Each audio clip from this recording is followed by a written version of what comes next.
How's everybody doing? This is Jason Antin with the American Alpine Club's Accidents in North American Climbing crew. And today we have something totally different. We have a video that was sent in by a ski mountaineer in Washington State that involves a crevasse fall and a rescue. We're going to be total armchair quarterbacks and dive in and see what went really well and see a few things that I maybe would have done differently. If you want to see more of this content, make sure you become an AAC member and check out the prescription. All right, let's dive in. Here we go. So we've got point of view footage. Looks like skiers on Colchan, also known as Mount Baker. We got a skier getting some great turns in, and there's seemingly a crevasse ahead. Right. Okay, so right now looks like there's two folks. We have a skier up front, and we have a snowboarder who's trailing behind. The downhill skier is trying to communicate with the uphill snowboarder by pointing and waving their hand and saying, right. One thing that I want to point out here is communication is super important here, and sometimes I have more established methods like having certain pole signals to point people in either direction to really make that clear. Another way to expedite communication when you're moving through this terrain is potentially using radios as well. All right, so someone's in a hole. Okay, right here. So looks like the snowboarder passed the skier who was initially ahead and has fallen into a crevasse. From the video, it looks like that snowboarder is bridging themselves on the edge of the crevasse using like a T-shaped formation with their arms and shoulders, holding them up. It's unknown what the terrain is like in that crevasse. The skier has just removed their pack and has kept their skis on, and they're starting to dig what seems to be a T-slot anchor with their ice axe. There's a lot of crevasses right there. I almost went into one as well. What'd you say? Is your snowboard holding you at all? Okay, so a few things I see here. Number one is the rescuer still has their skis on. So I don't know if this is intentional or not. It's certainly a great move if they're nervous about falling into another crevasse because those skis do help distribute the load. I didn't see any probing of the area in any way, shape, or form, but I do believe that in the accident report, the rescuer did check the nearby area for other cracks.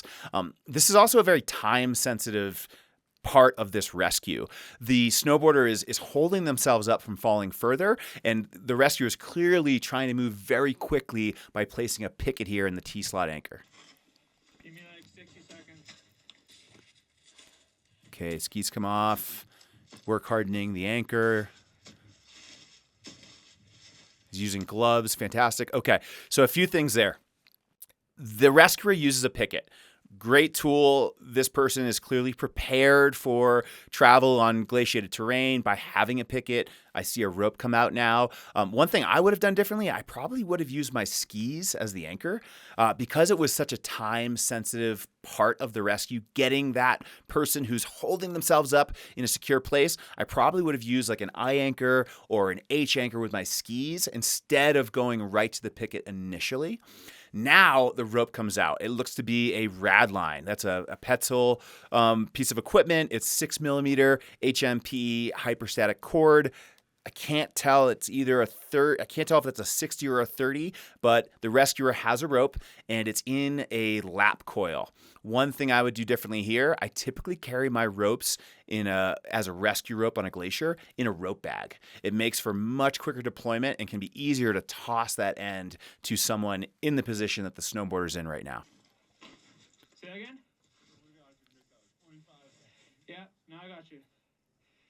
Okay, one thing there. So the snowboarder just shared with the skier that they're really having trouble holding on. So this needs to happen very quickly. Also, the skier is now, they're not tethered to anything. So that's a personal decision that needs to be made by the rescuer. This person's decided not to be roped up when they know there are crevasses potentially nearby.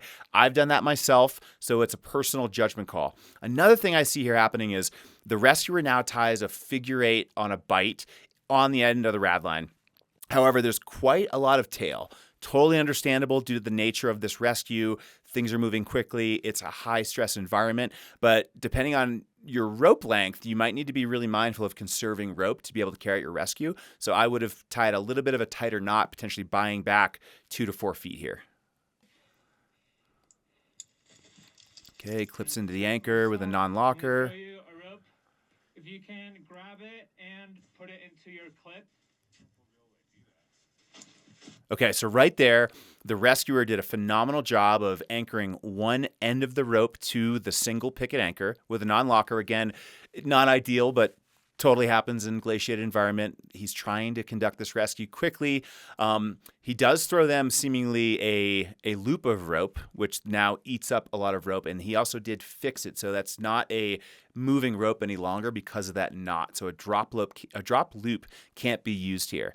Now I see the rescuer with a picket in the snow sit down in a nice brace stance and use their ski boots to kick what I call buckets. So what I see now is this is a 2-point anchor.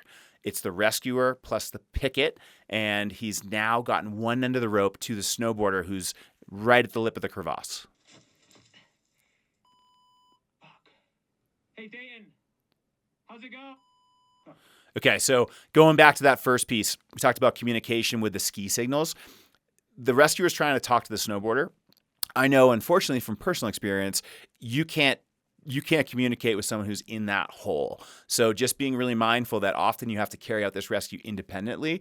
So talking to that person isn't always going to be the easiest or most productive way to figure out what's going on. Okay, great. Okay, so at this point, it looks like the snowboarder has attached themselves or is about to attach themselves to the other end of the rope. The rescuer has the load, looks like 100% on the belay loop of their harness right now. There's also a progress capture in here. They're using a Petzl micro traction. That's also just kind of hanging on the belay loop on an unweighted portion of rope, but all of the load is on the rescuer right now. Looks like the rescuer is trying to build another anchor. I got you. This will take like 3 minutes.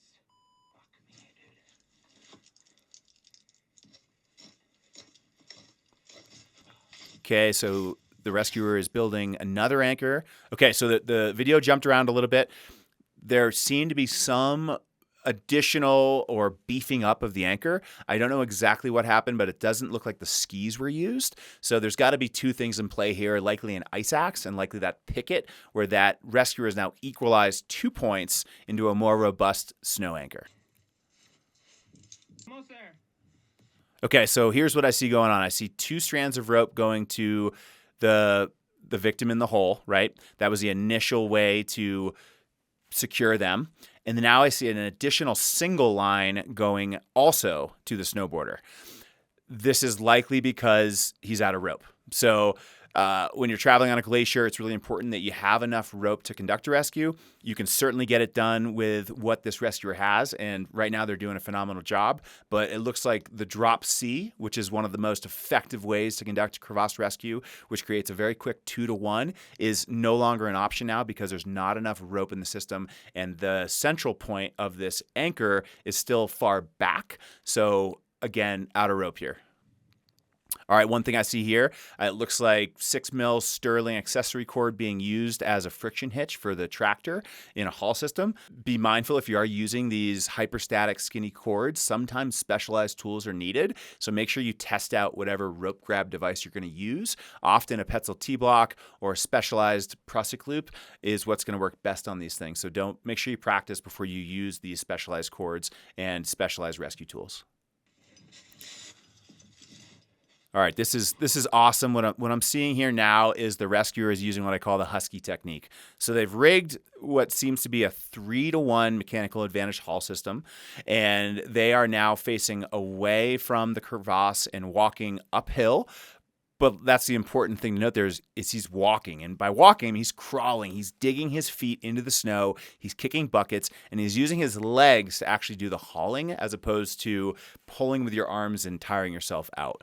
Another thing to note here is this rescuer seemingly is getting it done, right? They're working hard. They're using a 3-to-1, which can be efficient and work just fine. But also know if you're limited to the rope that they had in this scenario, make sure you know how to increase mechanical advantage if needed, going to a 4-to-1, 5-to-1, 6-to-1, and so on.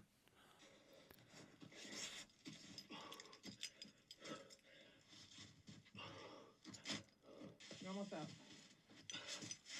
What's up? All right, couple things here. First off, huge shout out to the rescuer. Like what I'm seeing here is very calculated movement, very strategic with how the anchor was constructed, how the haul system was created.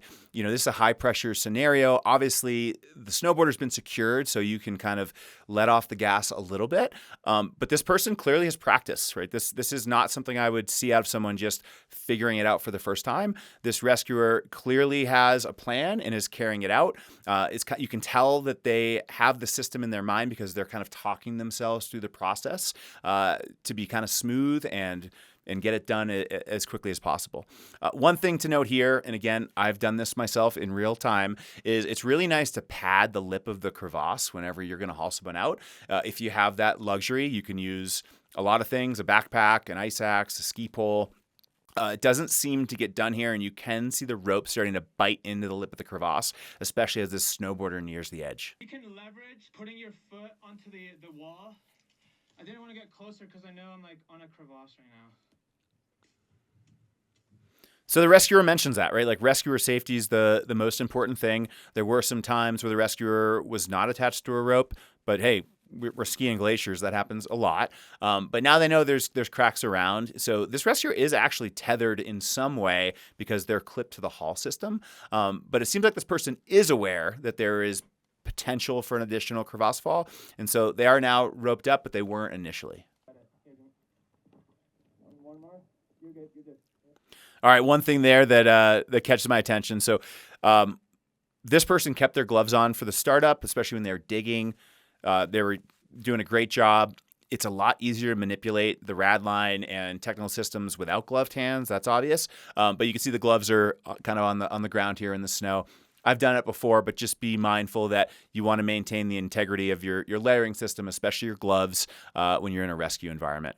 Now I also see the snowboarder has emerged from the crack. So this rescuer, again, did a phenomenal job solving the problem pretty much on their own and getting their partner out of this hole. But now I see a snowboarder with one foot still in the board. If I were that snowboarder, I probably would have taken my snowboard off and hung it to the harness so I can now use my hands and my feet to crawl out without having to lug around a snowboard on one foot.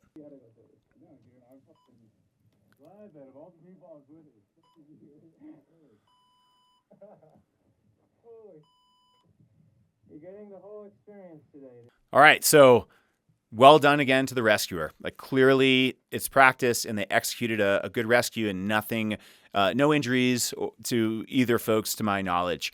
I did see from the rescue report that a backpack was removed by the snowboarder. I'm curious to know if that snowboarder had additional rescue tools like a second rope.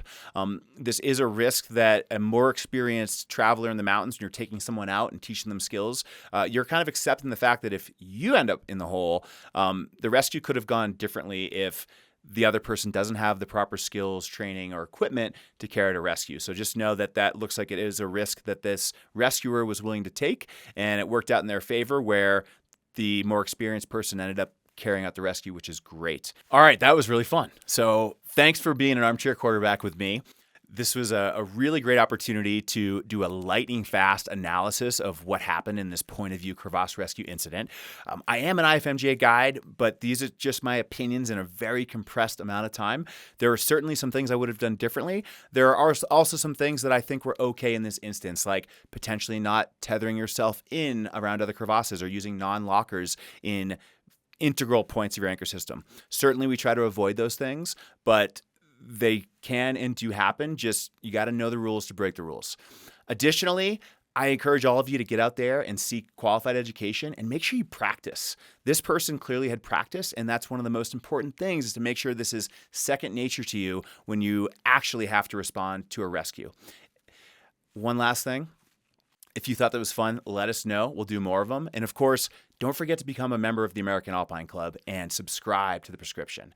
Anything you can do helps us. So if you're up for making a small donation, we'd really appreciate it.